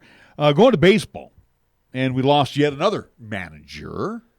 Well, we were assuming after what happened yesterday, the events out in Houston of basically the suspension, then the firing of both at least GM and then manager AJ Hinch, but also too again with the Red Sox being at least on that same vein of the Astros, of basically being accused of cheating in their World Series appearance. Alex, we had another piece. Alex Cora is gone now. I'm going to throw. And that was late last night. Announced that he was fired. And I'm going to throw another monkey wrench at it. Carlos Beltran, who was announced as the New York Mets skipper. Yeah, who was a part of that Houston team. Yeah. Again, now he's been cleared by Commissioner Rob Manfred of possible discipline in the Houston Astros sign stealing. But again, he's in that New York market. And again, he's not. He's thankful he's on the Mets, not the Yankees. Where the Mets, he's not going to get as much scrutiny as being a part of that kind of beloved Yankees team. They're very sensitive to criticism, especially in their market. The Mets also too are a franchise that are very desperate right now to at least find a winning way and do whatever possible way. And again, Carlos Beltran, who has been a part of that Mets organization, very familiar with those fans. I don't foresee anything to happen with Beltran. I think he stays as your manager out there as New York, like I said, not the perennial powerhouse of the Yankees, not beloved or at least kind of going to be heavily scrutinized. That one's going to be at least kind of slid under. But it kind of brings up the issue because the Yankees have been accused as well too of sign stealing along with the Red Sox, along with also too the Houston Astros. How many more teams are also too in the thick of this? You know, it seems like we went from the steroid era to now the cheating era. The modern technology era. Yeah, that's without a doubt. But it brings up of, did the Giants in their 3 World Series cheat? Did they steal signs? Did Kansas City, the Royals, in their lone opportunity, did they cheat? The Cardinals who've won as well, at least throughout the 2010 decade, did St. Louis cheat? It's pretty much of the dominoes are starting to fall. How many more pieces are going to at least fall along with them? I mean, again, if I am a scout, let's just say for argument's sake, I'm a scout, and I'm watching every Rockies game on TV, and they're playing, and just say I'm not a scout for the Rockies, but I'm a scout for San Francisco. I can sit there and watch the catcher flipping signs and say, hey, third sign, it's going to be a curveball. Or we're watching Wade Davis tipping his pitches, or, a little bit of this, a little bit of that.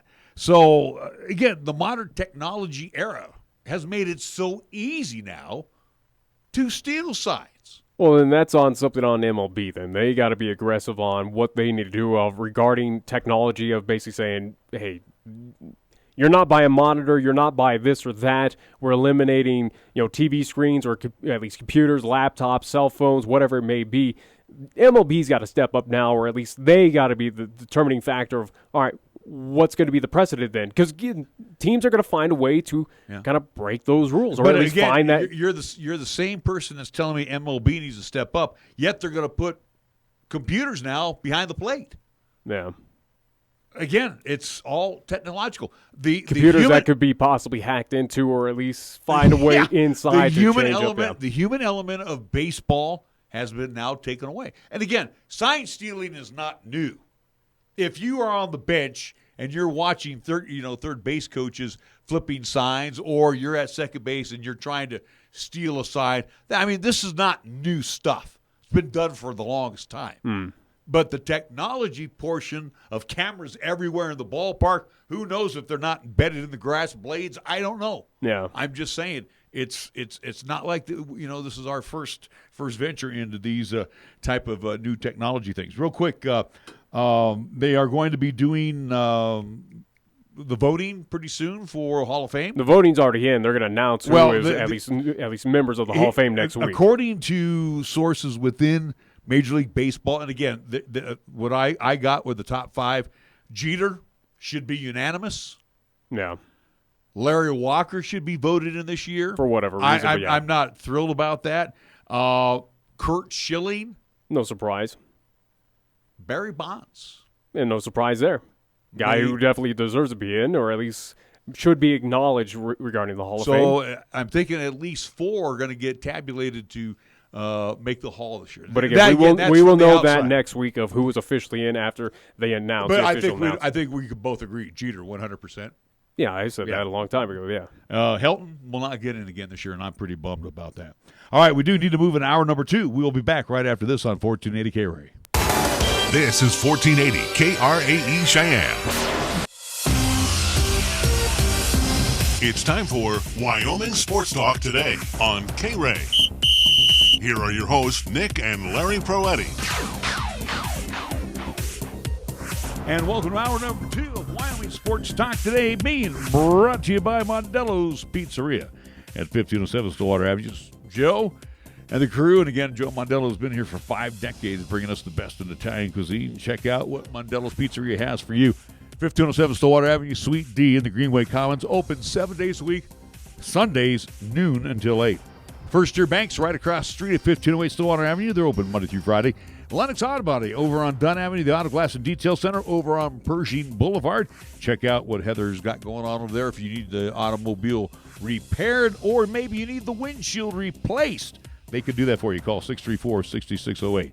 B&B Appliance and TV at 314 Central Avenue. And again, check out what's going on over at B&B Appliance and TV, where they service what they sell. Medicap Pharmacy for all your pharmaceutical needs. Again, they are right next door to Texas Roadhouse. Open Monday through Saturday. Chick-fil-A, Windmill, and Del Range, where, again, they're right across from Powers Field and Menards, serving up that delicious mac and cheese bowl to go with your waffle fries and your tasty chicken sandwich. Platte Valley Bank ×2, the original location on Vanda High, and the east side location. Catch them on the way home tonight right there at the corner of College and Pershing. Kia of Cheyenne over on Nation Way. The 2020 model year on the lot right now. Kick a few tires, take a test drive, take home the Kia of your dreams today. And we want to thank Taco John's of Cheyenne, all of the locations, South Greeley Highway, corner of Del Range and Ridge, corner of Pershing and Ridge, downtown on Cary Avenue, and on Yellowstone Road. And real quick, I want to go back to B&B Appliance, 714 Central Avenue. I had an old person hang up there, Nick. Our scoreboard right now is being brought to you by Pepsi of Cheyenne. Let's go over to Nick, see what's going on. Recapping from last night's action, high school basketball here in town over at Cheyenne South, where we'll start with the girls' side of things. Scotts Bluff in town, the Lady Bearcats, where they took care of business against the Lady Fighting Bison by a final score of 80-41 for Cheyenne South. With that loss, they're going to fall to 3-7 overall. Boys basketball action between Scotts Bluff and Cheyenne South after that girls' matchup ended. For Cheyenne South and Jeff Bailey's squad, unfortunately, they could have come away with a victory as well, as the Bearcats of Scotts Bluff found a way to at least as well got a blowout Cheyenne South by a final score of 72-49 for Cheyenne South. With that loss, they're going to fall to 6-4 overall. NHL action for tonight, only 2 games on the slate. Montreal Canadiens at home hosting the Chicago Blackhawks, and last but not least, the St. Louis Blues at Enterprise Center will host the Philadelphia Flyers. You can see that game tonight on at least at 6 o'clock on NBC Sports Network. That's what's happening in NHL action for tonight. And we check out the NBA scoreboard. Here's what's happening on the hardwood for this evening. In the TD Garden, the Boston Celtics will entertain the Detroit Pistons, Nets, and the 76ers in the Wells Fargo Center, Philadelphia, PA. Spurs and the Heat at American Airlines Arena in Miami. Raptors Thunder at the Chesapeake Energy Arena in OKC. Wizard Bulls, they will hook up in the United Center at the Target Center in Minneapolis. Timberwolves and the Pacers. Nuggets tonight in the Can at the Pepsi Center. They will entertain the Charlotte Hornets, Trailblazers, Rockets in the Toyota Center, Mavericks and Kings in Sacramento at the Golden One Center in Sacramento, and the Los Angeles Lakers at Staples. Late night tonight, they will have a date with the Orlando Magic. Our scoreboard brought to you by Pepsi of Cheyenne. I'm Nate. And I'm Kate. And we're not just literal taste buds. We're best buds. And there's nothing that we love more than a cool, crisp, deliciously refreshing Pepsi! Sure, we live inside your mouth. But that doesn't mean we don't enjoy the finer things. Hey, Nate. Pepsi incoming! Here it comes! Tastes so good. Tell me about it. So, amazing. That's what I was thinking. It's like we share the same mouth, Kate. Forever and ever, Nate. Make your taste buds happy and pick up a delicious, refreshing Pepsi. 1480 KRAE is your home for live play-by-play coverage of high school basketball and football. Hi, this is Nick Brody inviting you to hear all the play-by-play calls of East, Central, and South football and basketball. You'll hear the conference action along with the postseason, and during the basketball season, 1480 KRAE features both boys and girls games. Catch all the exciting calls on AM 1480 KRAE, also streaming the games worldwide on the web at 1480krae.com. This might not be your New Year's resolution, but it should be. Never drink and drive. Ever. Be smart and stay safe. Getting behind the wheel after even one drink is a recipe for disaster. Be the envy of your friends and stick to your resolution. You'll be glad you did, and you'll be here to talk about it. Don't drink and drive. Paid for by Federal Highway Safety Funds. Here the season never ends. From Wyoming sports to the Broncos in Denver. From Rockies baseball to talking hoops with Nuggets basketball. Local, regional, and national. This is Wyoming Sports Talk Today, right here on AM 1480 KRAE.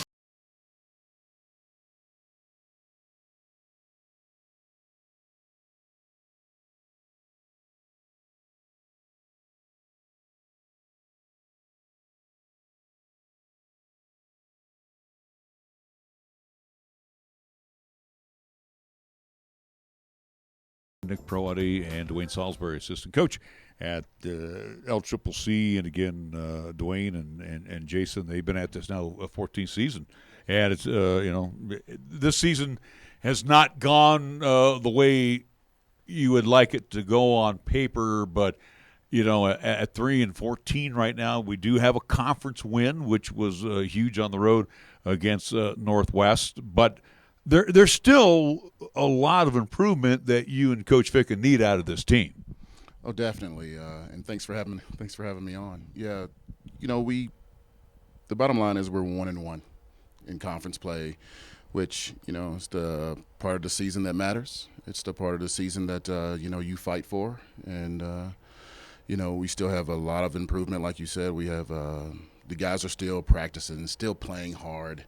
And as long as you see that, you got a shot. And we had a really good week of practice this week. Well, and something we kind of talk with, at least early on in the show, where we kind of put on the comparison with the Wyoming Cowboys and LCCC, were kind of unprecedented, at least season so far for both teams. Where here we are, well over halfway of the season, still got a lot of conference play, whether it is the Mountain West or Region 9 North, upcoming for UW and LCCC. But as we're talking about with head coach Alan Edwards and what he does to kind of get this team motivated, you kind of alluded to it, at least off air with us, Coach, of what does it take to kind of keep them motivated, keep them still focused on of saying, hey, you still need to go out there, play basketball, give us 110 effort, and try to pick up victories throughout Region 9 North? I mean, what are kind of the tools? What are the motivation factors? What do you do to get them kind of still focused?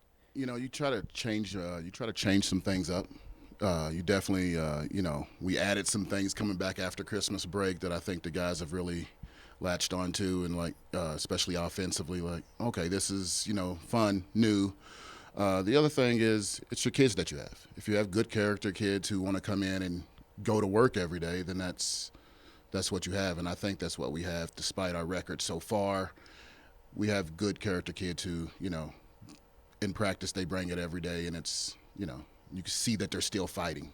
And as long as they'll still fight, then it's easier for me and Coach Fickett to go down, sit down, and draw up plays and the things that we need to do. So as long as they're still fighting, we're going to continue to fight with them. It's interesting, too, and we've had this conversation with Jason, and now we'll have it with you as well, Coach. And again, you're sitting there and you're watching the same things that Jason is watching. You guys pretty much have one mind together. You've been at this for a long time. But you do see a marked difference, and we saw it even Saturday with the likes of David Walker and the Satchel kid and the Harris kid. The sophomores as opposed to our freshmen, again, where we have to, rebuild this year, losing a couple of potential sophomores. We only have 3 sophomores on our team. But, again, for these freshmen, they're seeing the difference of what 1 year makes just in JUCO ranks. Oh, definitely. There's a huge difference in JUCO in college basketball, period, between a freshman and a sophomore. Those few months make a world of difference as far as just learning how to play college basketball, getting the high school stuff out of their head and how hard you got to play, how fast everyone is, how much stronger everyone at this level is. So, yeah, when you only bring back 3 sophomores, Cal, who didn't play a lot because of injury, his freshman year, Courtney and Mateo both played a lot. But, when you lose the likes of David and Tyrese, yep. those are big loss. Those are big losses. A lot of experience that we thought we were going to have back. And, asking freshmen to step in and take those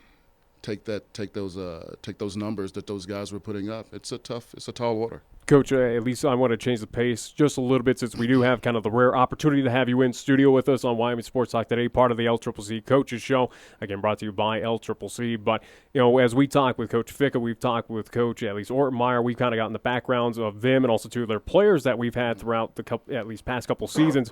We'll do the same thing with you, at least Coach Saulsberry, of talk about at least the background in basketball that you have, what also to at least the road path that led you to being the assistant coach at LCCC. Just kind of give your background in basketball. Okay, I'm from Kentucky, so basketball country. Played high school basketball at Muhlenberg North for a legendary Hall of Fame basketball coach, and Coach Tony Hopper, kind of my mentor, guy I call, and especially when we're having a season like we're having now, he's the guy that I call and get his take on things.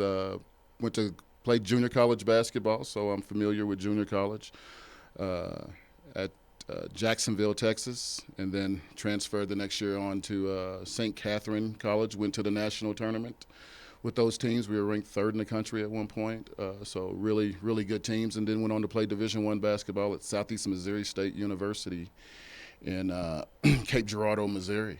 And then from there, how I got here was my head coach that I played for worked with Jason at Idaho. So the kind of connection there and landed me here all those years ago, and it's been great. It's been a good ride. Jason has said this on our program here for the last couple of years. It's not how we play in December, January, and even in November. It's how we're playing in February. That throws a lot of onus upon you two guys to getting this team prepared. Again, we got and the good news is we're getting a lot of these road trips out of the way. We got 3 of them back to back to back, and we'll have one more good quality team coming up in that trip with Western Wyoming. And I'm not taking anything away. The Rustlers are good at Central Wyoming. We know the Generals will always have a good team. But is it go time now, Coach, instead of February? I mean, do we need to start putting this thing together right now, especially on the road? We definitely need to start seeing it. Seeing us turn that corner, especially on the road. You can find out a lot about your team, how much toughness they have. I think they showed a whole lot of toughness at Northwest. And they came back and backed it up at home against Casper. Didn't quite have the firepower to get over the hump there, but it's time to start turning that corner. If you're going to turn it, now is the time to start turning that corner.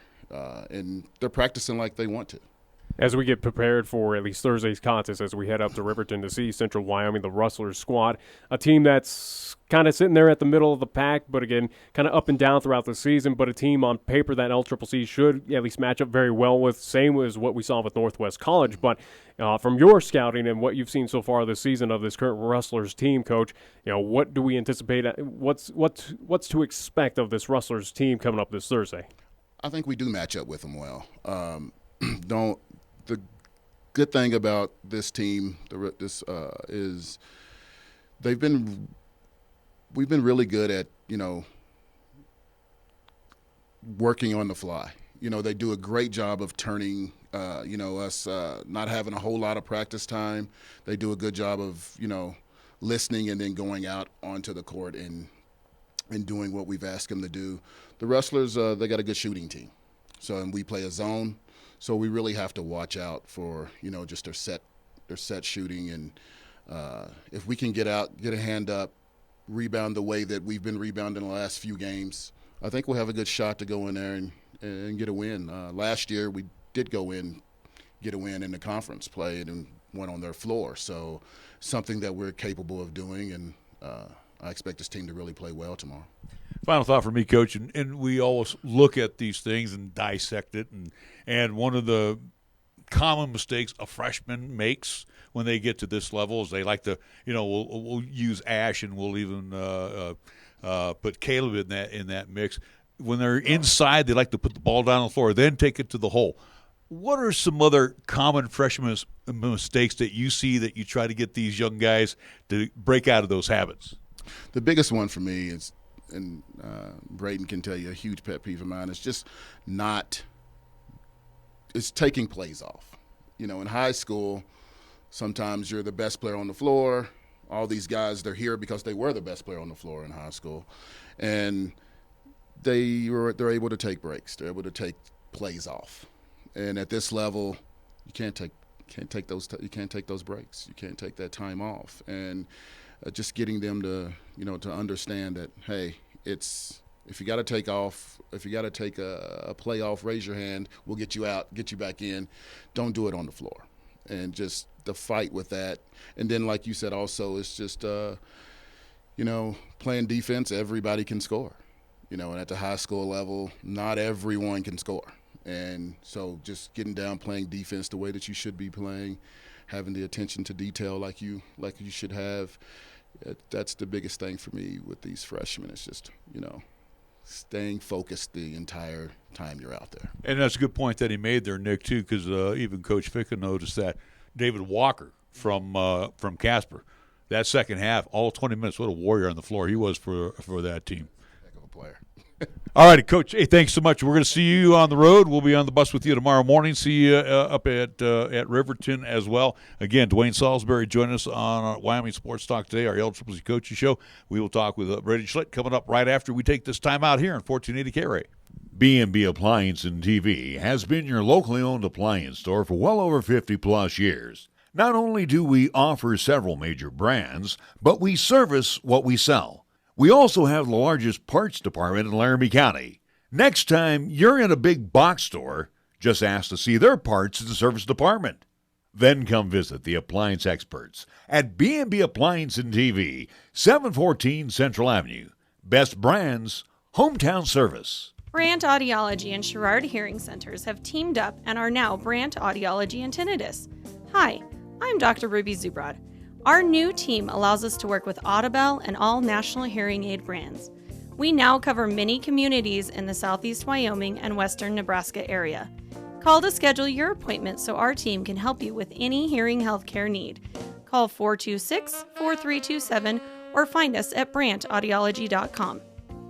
When you are dealing with the Coin Shop to buy, sell, or trade your gold, silver, or other precious metals, you will be met with honesty, fairness, knowledge, and exceptional customer service. The Coin Shop has been serving Cheyenne since 1982 and is a respected member of our community. Call David today at 778-7196 to meet privately or visit during regular business hours, Monday through Friday, 9 to 5 p.m. The Coin Shop, a dealer you can trust, 510 West 16th Street. We are the key to your cleaning success. The Key People that provides affordable office and professional cleaning services for over 40 years with exceptional customer care. All of our contractors have background checks and are licensed and bonded. We guarantee you a safe and secure service that is tailored to your individual and business needs. The Key People do not impose year-long contracts, and all quotes are free, confidential, and personalized. Call the Key People at 1-800-468-8283. That's 1-800-468-8283. When you say Mondello Pizzeria, think authentic Italian. When you say Mondello Pizzeria, think made fresh from scratch. When you say Mondello Pizzeria, think great pizza, delicious Philly cheesesteak, superb hot and cold Italian sandwiches, meatballs, sausage, and special subs, calzones, crisp salads, and great service. When you say Mondello's Pizzeria, think unmatched Italian taste. Mondello's Pizzeria, 1507 Stillwater Avenue, your only true Italian stop for lunch or dinner. Capital Lumber is number one in Cheyenne. Are you listening? We're all the lumber store you'll ever need. Since 1966, family-owned and operated Capital Lumber Company has been the stop for all lumber, paint, tools, accessories, remodel and do-it-yourself projects, and so much more. Now, Capital Lumber Company announces the beginning of a tasty relationship with Traeger grills, as they now have in stock several models of Traeger grills, along with pellets and accessories. Capital Lumber Company at 1222 Dunn Avenue in Cheyenne. Here's the latest weather forecast on 1480 KRAE. Weather-wise for today, sunshine and breezy, expected daytime high 36. Winds out of the west 15 to 20, gusting as high as 35 miles per hour. Mostly clear for tonight, low down to 16 degrees. Partly sunny for tomorrow. We're calling for a daytime high near 40. And for Thursday night, mostly cloudy, our low dropping down to 25 degrees. Tired of lazy and predictable sports talk radio? We know you are. This is Cheyenne's new sports radio home. It's Wyoming Sports Talk Today, and it's right here on AM 1480 KRAE.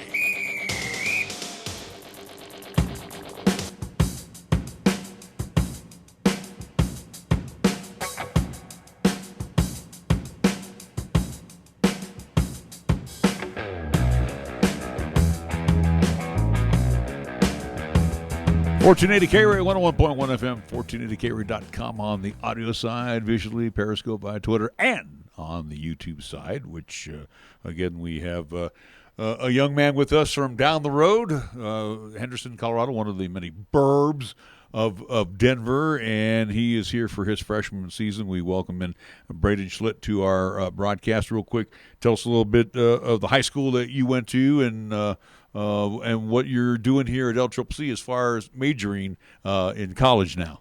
Okay. So down in Brighton, we were a pretty good team during my couple of years. We made it to the playoffs 2 out of 3 years I played varsity. They're not doing as well now, but they were doing well when we were there. And I got here from my competitive league coach, actually, from the Colorado United. He knew Saulsberry, so it was really helpful in scouting. And, I'm sorry, what was that last? The question is, what are you majoring now at LCCC? Yeah, I was originally majoring in computer science, but I switched to business engineering. Now let's talk about, and again, don't want to get too tough on questions with you because it's kind of a fun time. We like to also introduce our young men to our radio audience as well as our visual side as well. But again, you said you had a couple of good seasons down there in Brighton, and we come up to LCCC this year, and it's a little bit of a down portion of the program. So this is something that you're not really used to. Tell me how how you react to it and how you, as an individual, try to improve yourself with the team. Well, it's really just you got to adapt to some things because it's a totally different level for all of us coming from different places where we were the guy. Like, we all played individually. But now you got to, find out how to play as a team. And so developing that as a team would really help and benefit us. So what, again, as you talk about the noticeable differences between high school and now with the JUCO action, I mean, what is kind of standing out for you, Brayden, whether it is, kind of handling school and practice and games, that kind of workload? Is it just battling stronger, bigger, faster athletes across that floor? I mean, what are some of the differences that you're trying to adjust in your freshman year right now with LCCC? Definitely the physicality and the mindset, because the mindset it's always got to be about basketball or school. There's no breaks in between to have fun time or you always have to keep the right mindset. You got to stay healthy, and you got to stay in the weight room to stay physical. So as we get more of a background, and again, as we try to keep it lighthearted with you, Brayden, and get at least more of that background side, Brighton, Colorado down there, close by to at least major city there of Denver, Colorado, being albeit the Denver Nuggets. Is that safe to say that your favorite NBA team, or what franchise do you watch, at least in the association? I am not a Denver Nuggets fan. Well, I am a Denver Nuggets fan, but they're not my favorite. The Warriors are my favorite team. That's the way to go. Yeah. Got to appreciate that. Now, at least speaking of which, though, is there a player on the Warriors or the Nuggets that you try to at least emulate the game, at least by or kind of look up to right now currently? Yeah, well, on the Nuggets, there's Will Barton. Will Barton really has, an impact on me. And then Steph Curry, obviously, as most people know. Real quick for you, and you mentioned you were like the go-to guy at Brighton, and now you are a role player coming off the bench. A little bit different now for you as you are in your freshman year at LCCC. I guess the mindset, because you never know when Coach Fick is going to go, Brayden, I need you in there right now. Yeah, that is something you got to really adapt on that and take that role in if you want to be effective as a part of the team. So my role would be as a shooter. So when he needs someone to shoot, he needs me to come in. So as a freshman for you, Brayden, do you feel like so far as we're well over half part of the season, you've had plenty of time to hang out or at least kind of get acquainted with your teammates that are a part of LCCC? Do you feel like everyone's kind of that team, at least grouping so far, or is it still a team, in your opinion, built of individuals, or you kind of have cliques, so to speak, a part of the Golden Eagles squad? Do you feel like you're all kind of that band of brothers right now? Yeah, we've really came together. We always try to sit together at lunch because we all come to lunch at the same time. We sit in the back table. And then when we go out to meals and the bus rides, it all just comes together. We have a group chat. You mentioned earlier, and again, that's the common theme, bigger, faster, and stronger as you move from high school to the JUCO ranks or even to D1 level. Tell us what other differences that you've noticed. I would think first thing to me would be how long the schedule is. These are more games than you've played through your high school career, right? Yes, they are. Well, the main difference is the athletic ability of other kids, being able just to go and go and go without really getting tired. We've come from 22 games a season to 30 on just regular season, so it's really going to be a tiring toll here coming up soon. Road trips similar of what you had in high school, or is it at least what we've seen so far going down to Region South, but also to the vast Region North again, as we had that long road trip up to Powell and have another one coming up to at least up to Riverton and then heading over to Sheridan. Road trips a little bit vast, a little bit longer than what you were at least used to? Oh, yeah, definitely. As living in Brighton, everything was 30 minutes away from where we were playing, so even road trips were not that bad for us. What do you do to kind of at least get mentality in the right way on those long road trips? Is it just kind of listening to music, try to stretch as much as you can of those legs? I mean, what are kind of the tips and tricks that you try to do on these long road trips? Just like most people, listening to music would be probably the best thing, and then trying to stretch your legs out every now and then just to keep them moving at least. Final thought for me, and it's nice that you're from the Brighton area, so not too far away. Do you get that opportunity to have family come up and watch you play, especially when we're ever back in the rack? Yeah, I do all the time, actually. My parents come down and watch me play.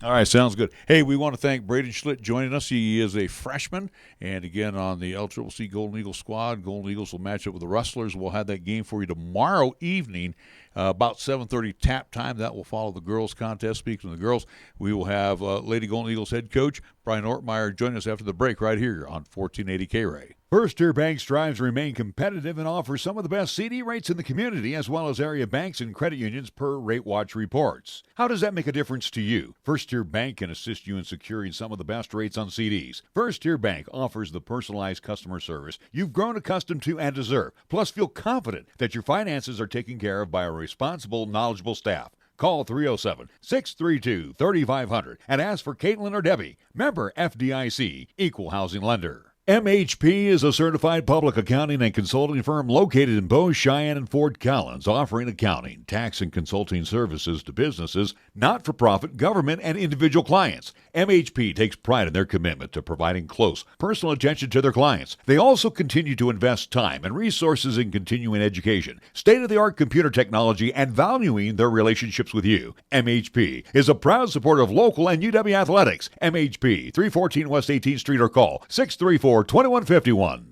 We hold ourselves up to the highest standards, and Kia also holds their cars up to the highest standards. AJ Miller for Kia of Cheyenne. Start the year off right and get the best value with the 2020 Kia Sorento. The 2020 Kia Sorento has utility and style with an offering of standard features that will impress you. This value for the money is tough to find anywhere else. Come into Kia of Cheyenne, call 775-0123 or go to KiaofCheyenne.com and we'll make it easy. What is Schwab's modern approach to investing? It's great service. It's transparency about how much you're paying in fees and commissions. It's offering some of the lowest costs in the industry backed by a satisfaction guarantee. If you're not satisfied for any reason, they'll refund the eligible fees and work with you to make things right. So ask yourself, are you getting low cost and award-winning service? If not, maybe it's time to call Schwab. Visit Sam at the Cheyenne Independent Branch or schwab.com/Cheyenne for more information. Charles Schwab and Company, Incorporated. Member SIPC. Are you thinking about buying a new water heater? You could spend $1,300 or more on a gas-fired water heater. Or you could spend $0 on a top-of-the-line electric water heater from High West Energy. That's right, $0. High West members can upgrade from gas to electric without spending a penny. Don't you wish all decisions were this easy? Go to highwestenergy.com to learn more or call 307-245-3261. High West Energy, the best choice, the local choice, the right choice for you. Up into the KRAE Time Machine each Monday through Thursday for the golden age of radio, featuring famous radio classics such as Jack Armstrong and Suspense Theater, along with pioneers in the entertainment industry like Bob Hope and Abbott and Costello, along with many other performers who've captured our ears many, many years ago. Join us for the golden age of radio Monday through Thursday, 8 until 10 p.m. on 1480 KRAE, also 101.1 FM, and you can also stream all of our programming on 1480krae.com. Here's the latest weather forecast on 1480 KRAE. Otherwise, for today, sunshine and breezy, expected daytime high 36. Winds out of the west 15 to 20, gusting as high as 35 miles per hour. Mostly clear for tonight, low down to 16 degrees. Partly sunny for tomorrow. We're calling for a daytime high near 40. And for Thursday night, mostly cloudy, or low dropping down to 25 degrees. When it comes to sports talk in Cheyenne, it's a whole new ballgame. Let's play ball! You're listening to Wyoming Sports Talk today, and it's only here on AM 1480 KRAE.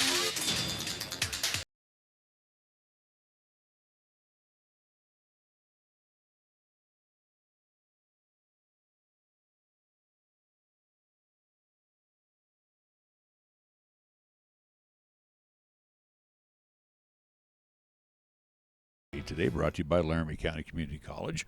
We move on to the ladies' side. We have Brian Ortmeier in, 13-5 on the year, and right now on top of the heap at 2-0 in conference play, and that's nice to say, especially after the win this past Saturday. Do want to stand corrected. It was the at least first top 25 victory for LCCC at home at the RAC, but the second so far in this season. It's second at least for program history. The first coming all the way back on November 30th down there, part of that Thanksgiving Classic at least Arizona Western, where they upset number 13 Midland, at least the community college out of Midland, Texas. So again, 2 top 25 victories, but the past one this Saturday was the first there at the RAC here in town. See, now there's Nick getting excited about that, and that's a good thing. Yeah. You know, and again, I guess my question is to you: have you had a chance to absorb that victory that you had this past Saturday and kind of give you an indication of where this program has come in the 4 short years? Yeah, I think, again, I can't remember if I said it after the game or if it was somebody that I was talking to. It just kind of feels like you got that monkey off your back. Casper was the one team that we hadn't beaten in the North sub-region. You look at them last year, they run through it 13-1.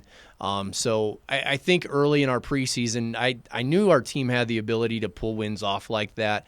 We scrimmaged Salt Lake Community College, who, again, is generally a top 25 team. I think they're getting votes this week. And we took them right down to the wire. So again, I had an idea we could do those types of things, but I feel really great for the girls that they're able to pull it off and accomplish some of those things. But it's a great start for us this season, 2-0. It's where you want to be in the conference and where you want to be in the region, but we got to keep it going. We got to keep that level head and keep going. Talk about those polls really quickly for you, Coach, as we were, at least me and him, were kind of thinking that with the upset win over this past weekend, looking at 13-5 overall, 2-0 in Region 9 North, you have 2 top 25 victories. Again, a pretty top-heavy, at least a very competitive schedule. Some rough losses there amongst those 5, but are you kind of surprised, shocked, a little hurt that not getting any, at least at-large votes, at least to break into that top 25 polls? Not necessarily.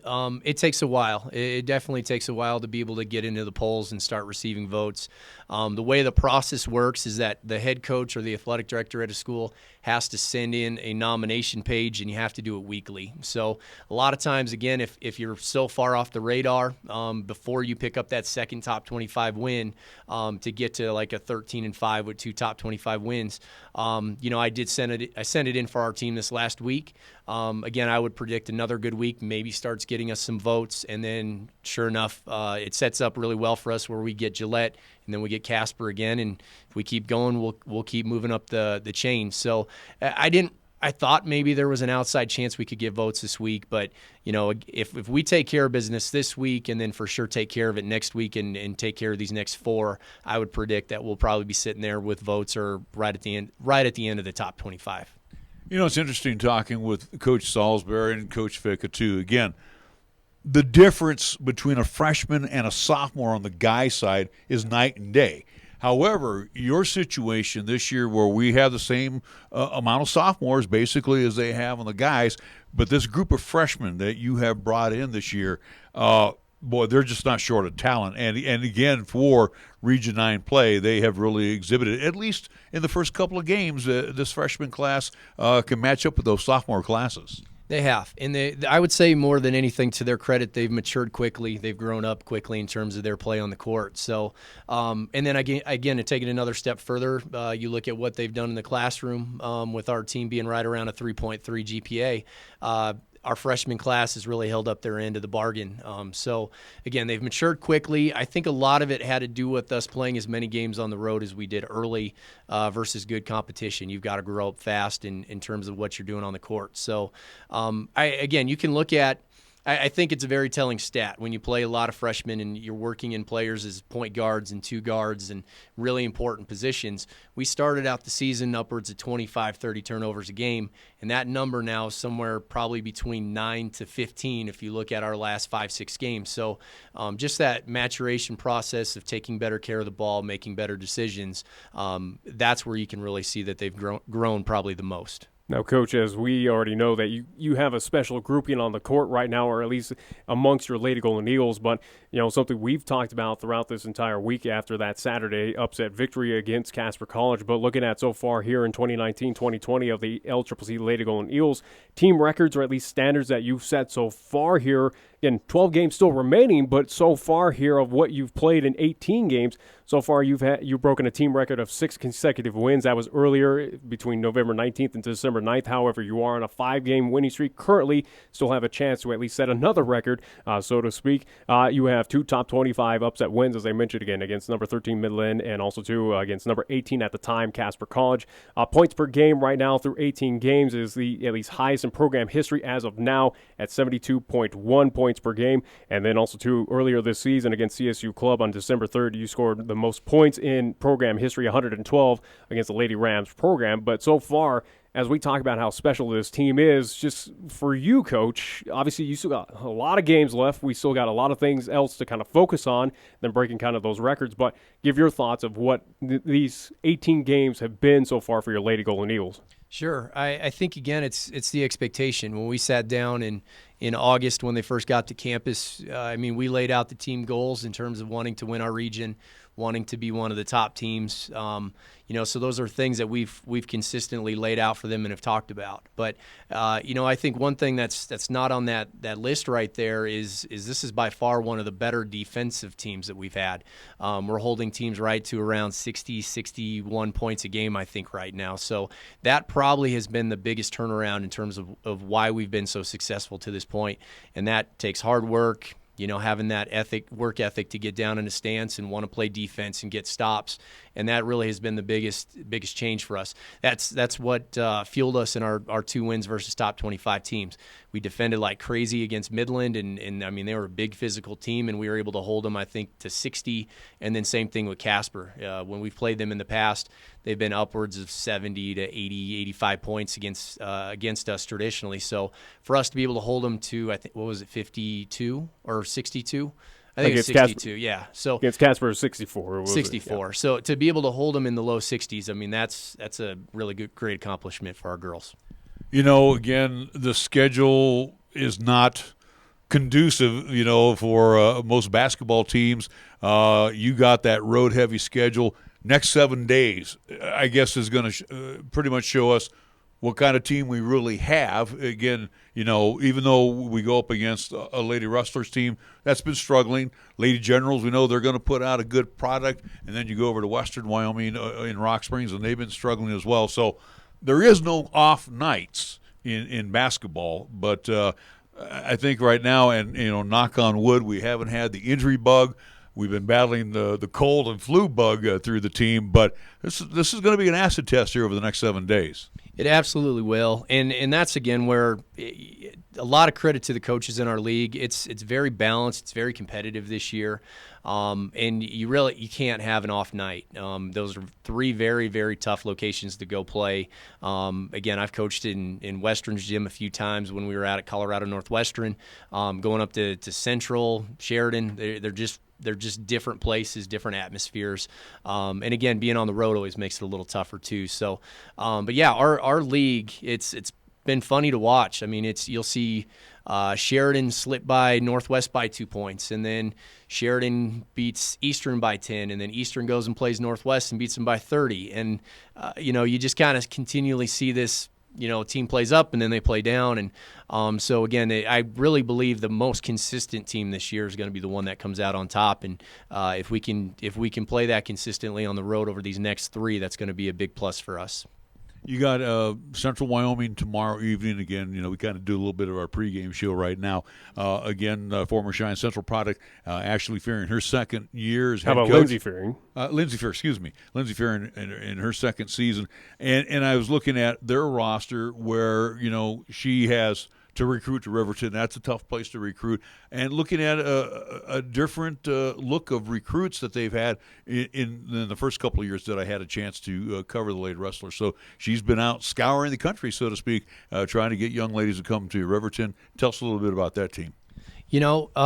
They're going to be a little more guard heavy than they have in the past. They've had pretty decent rebounding teams the last 2 years.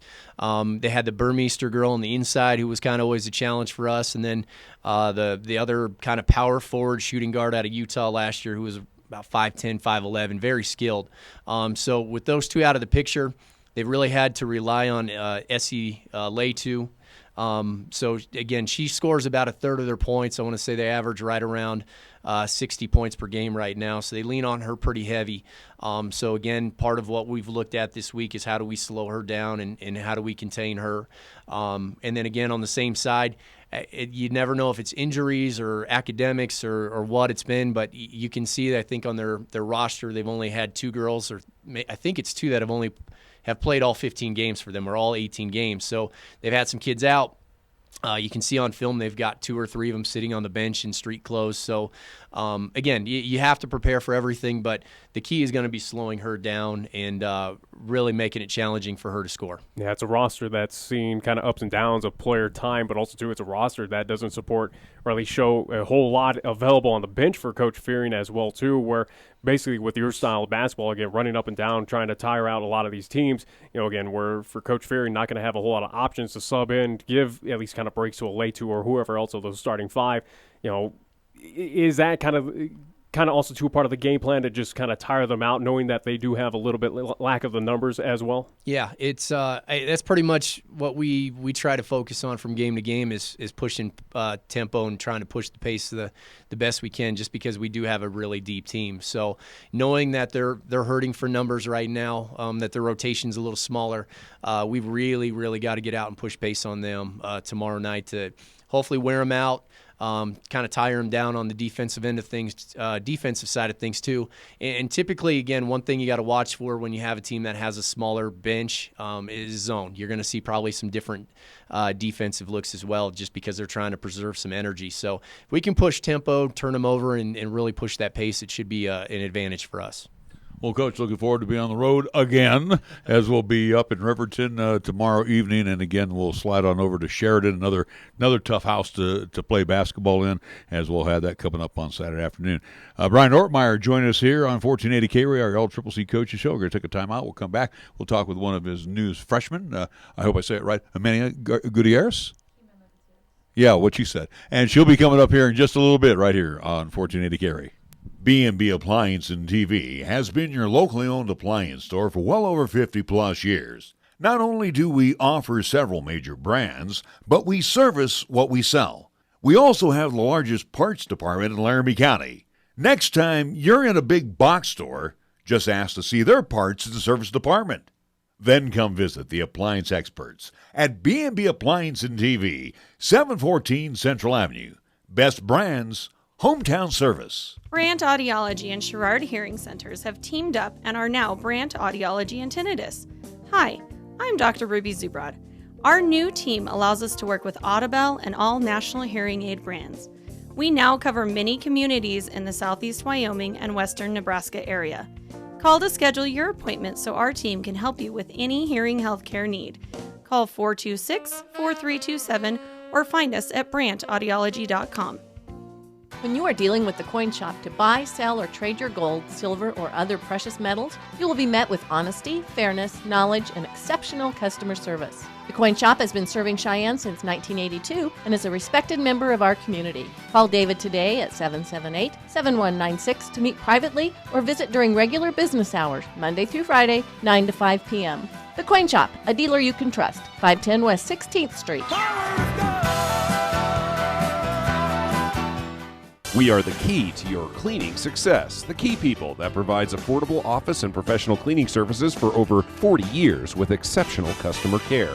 All of our contractors have background checks and are licensed and bonded. We guarantee you a safe and secure service that is tailored to your individual and business needs. The Key People do not impose year-long contracts, and all quotes are free, confidential, and personalized. Call the Key People at 1-800-468-8283. That's 1-800-468-8283. When you say Mondello Pizzeria, think authentic Italian. When you say Mondello Pizzeria, think made fresh from scratch. When you say Mondello Pizzeria, think great pizza, delicious Philly cheesesteak, superb hot and cold Italian sandwiches, meatballs, sausage, and special subs, calzones, crisp salads, and great service. When you say Mondello's Pizzeria, think unmatched Italian taste. Mondello's Pizzeria at 1507 Stillwater Avenue, your only true Italian stop for lunch or dinner. Capital Lumber is number one in Cheyenne. Are you listening? We're all the lumber store you'll ever need. Since 1966, family-owned and operated Capital Lumber Company has been the stop for all lumber, paint, tools, accessories, remodel and do-it-yourself projects, and so much more. Now, Capital Lumber Company announces the beginning of a tasty relationship with Traeger Grills, as they now have in stock several models of Traeger Grills, along with pellets and accessories. Capital Lumber Company at 1222 Dunn Avenue in Cheyenne. For almost 60 years, 1480 KRAE has been Cheyenne's home for good times and great oldies. Add to that live play-by-play sports featuring high school football and basketball, along with LCCC men's and women's basketball. Now combo that with KYOY FM, and you have Cheyenne and the area's only locally owned AM and FM radio stations. But we don't stop there. We also have 2 FM translators which serve the area with programming from both KRAE and KYOY, and that equals a lot of bang for your advertising dollar. Radio yesterday and now today, along with our websites, web streams, and digital ventures, makes us your one-stop shop. For more information, please call Don Morris at 307-637-0301. Here's the latest weather forecast on 1480 KRAE. Otherwise, for today, sunshine and breezy, expected daytime high 36. Winds out of the west 15 to 20, gusting as high as 35 miles per hour. Mostly clear for tonight, low down to 16 degrees. Partly sunny for tomorrow. We're calling for a daytime high near 40. And for Thursday night, mostly cloudy, or low dropping down to 25 degrees. Tired of lazy and predictable sports talk radio? We know you are. This is Cheyenne's new sports radio home. It's Wyoming Sports Talk Today, and it's right here on AM 1480 KRAE.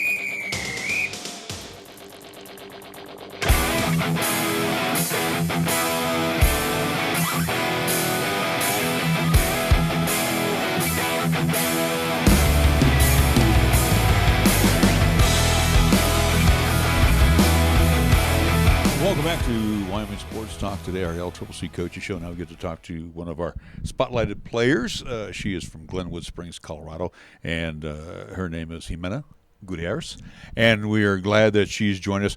And just talking with her, off air, because again, she also is bilingual, and it works very well with a couple of our young kids, Anna as well as Claudia, both from Spain. So, and I've seen that opportunity at airports where you've been able to converse, and you make them feel a lot more relaxed. So I do appreciate that you are able to do that. But first and foremost, welcome to the program. Tell us a little bit about yourself and where you're from. Well, first of all, thank you so much for having me. I'm from Glenwood Springs, Colorado. It's a town next to Aspen, which is a bit more known than Glenwood Springs. I was born and raised there. I've been there all my 18 years. And I used to play rugby and soccer in high school. I was also very active in high school, being in student council and multiple different clubs outside of just school. And yeah, like you said, I'm bilingual and speak fluent Spanish and English. And it was definitely interesting having to play that role on the team with the Spain girls and being the translator at first and making sure that they felt welcomed and all questions that they had were being answered. And I think it helped them be more part of the team and feel more welcomed. Hopefully Coach gets you like a bonus meal on the road or something for doing that little extra thing for the Lady Golden Eagles. But, as we talk about your background, as you mentioned again, multi-sport athlete, why basketball? What got you to kind of focus on basketball where you landed here in LCCC to continue at least in the JUCO side of things? What kind of fascinated or why that direction towards basketball? Well, I actually started playing soccer before I played basketball. I didn't start basketball until I was in 8th grade. And right off the bat, I loved it. And I loved that you could always control one thing, and that was defense. And in soccer, there's a lot of things you can control too, but I loved basketball a lot more than soccer. And then my senior year in high school, I was introduced to rugby, and it was my first year ever playing rugby. And it was the first women's team to come from Glenwood Springs. And it was crazy for us. It was a crazy ride. We were 3rd in state for our first year playing rugby, and I loved it. I ruptured my bursa. I had a couple dislocated shoulders throughout the season. Just knee problems all throughout, rib problems. And at the end of the day, I decided to go with basketball because it was a little bit less dangerous than playing rugby. I had a couple offers to go play rugby, and I don't know, I just stayed with my passion, which was basketball. Well, it tells me then that at least you're tough enough to at least step on that court, take some charges, and battle with some of those bigs that we're going to see in Region 9 North. But, talk about at least getting recruited by LCCC. Glenwood Springs down there in the state of Colorado, as you've already seen down there in Region 9 South. You got a lot of talented JUCO programs, whether Otero, Northeastern. Again, a lot of opportunities to continue that basketball career, whether it is, in the RMAC, JUCO, Division I. How'd you get to LCCC, though, up here in Cheyenne, Wyoming? The recruiting process was pretty stressful for my coach and I. I had more recruiters calling me about playing rugby and playing soccer than I did basketball. And I hesitated on that decision. I was like, maybe my route should be rugby if it's so much easier for me to pick a school with that.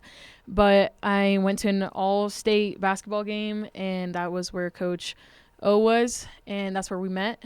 And there was a couple other coaches down there that I met, and I went on school tours with them and chatted with them about basketball. But what really sold me was the school and the location and the history with the past team. It was this is the 4th year of women's basketball being at LCCC, and I thought that was really cool that we could make something out of it and make something big here at LCCC. Let's talk about you're at LCCC your freshman year. Tell us what your major is. My major was psychology, but I just changed it to social work. I hope to be a social worker when I grow up.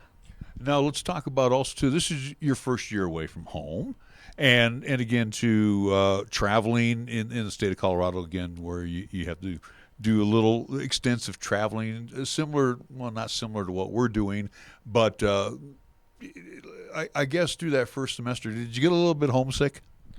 I hope my mom's not listening, but I didn't really at all. I think the biggest difference coming here was it was a culture shock, being from Glenwood Springs, and there's so much diversity there, and moving here, and I've never seen someone just walking around with big old boots and a belt and a hat like that, and it was definitely interesting to me, and it was new to me, but I got used to it pretty well, and I've always done really good with adjusting to my environments, and I've never really been one to miss home much, because I think that you can make a home out of wherever you go. Have you adjusted to the environment of how cold and how windy it is as well too up here in Cheyenne? Yeah, I did not like that part. I was not used to it. I was told a lot that it was really windy up here, and when I came on my visit, I didn't really notice that much.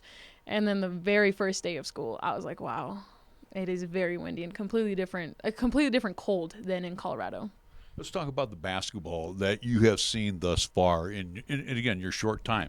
And, of course, that includes 2 trips to Arizona, which, that's always neat to get out of this part of the world, especially during late fall and during the winter. But talk about the difference from high school basketball to college basketball. I think the biggest thing is the pace, and the fact that in high school, when we would recruit or when we would scout teams, we were like, okay, we know these players are the ones that we have to watch out for, and those are the people that you have to kind of stick with. But you get here, and anyone can school you on any second of the day. You come here, and the first thing we did was we scrimmaged, and I couldn't really pick out like, oh, this is a threat or this person's a threat. It's, everyone's a threat. Everyone has something, and they're all playing college basketball for a reason, and the fact that, there's so much skill and the tempo so fast and different, I think that was the biggest thing. One of the things that we've seen, Nick and myself, and I think the Arizona trip also, when we were down in Phoenix, kind of showed even more of the heart of this team, is how close all of you are. And again, there's not just you'll see the sophomores sitting at the table because they're sophomores, but I mean, really, as teammates, you're all real pretty close. Yeah, I was scared for that at the beginning of the year because I didn't really know anyone, and everyone seemed to have their own cliques and, everyone that they just clicked with. And I hadn't really found that person yet, or that group of people yet. And I started hanging out with the sophomores a bit, and then I started hanging out with the freshmen a bit. And I don't know, we all just kind of hung out together towards the end of it. Since we're all playing basketball together, we're all in the same boat, we're all experiencing the same things. It makes it a lot easier to have someone to rely on. And I think that we all realized that, going through these really long trips and, having to be on campus before anyone else is on campus. And I think those things really made us become stronger together. We're talking with Ximena Gutierrez on our Wyoming Sports Talk today. Nick, did I interrupt you there, or were you going to say something? No, well, again, I'll let you go on anything, but, at least going back to her point, though, it's like, at least good to see that you're all clicking together as a team, though. And again, it is definitely showing at least its skills throughout the 18 games that we've seen so far with LCCC. You overheard of what I talked about with Coach Ortmeier of, again, the history, the record-breaking season that has been already for LCCC of setting so many high standards compared to the past couple seasons with LCCC as it kind of moves in that upper echelon, takes those steps up to the next level with the Lady Golden Eagles. Talk about your experience right now with this team of being a part of, history in the process, record breakings, all this fun stuff that has kind of gone with 2019-2020 LCCC Lady Golden Eagles basketball.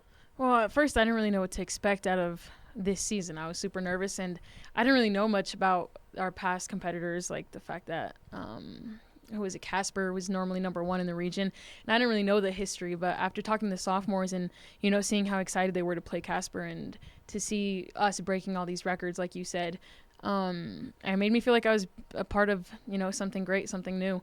And the fact that we have a 6-game winning streak and we beat Casper, and hopefully we can do that again next time, I think that's going to set us up for great success. Yeah, well, that's a good talking point right there too, what you just said, Nick. we know it. We've been around here for a long time, so we know who are the goods and teams that are always at the top and ones to be. Let me ask you this question real quick about this Lady Golden Eagles basketball team. And again, you guys have been proven road warriors. You've been on the road quite a bit, and I don't know how you're going to act when you get back and have that home cooking there for the second half of the season. But let's talk a little bit about this team. Tell us about this team on the basketball court. How good are you guys? I think we're pretty good. I think we work well together, and I think that the reason behind that is the fact that our chemistry outside of the court is so great, and we rely on each other and we communicate well with each other outside of the court that it makes it so much easier for us to interact on the court in the same manner. And that's the marksmanship of something pretty big on the way for the Lady Golden Eagles. Thank you so much for joining us, Ximena. We will see you tomorrow, and we'll see you on Saturday. Don't get sick of us. We're just there just to broadcast the games. All right.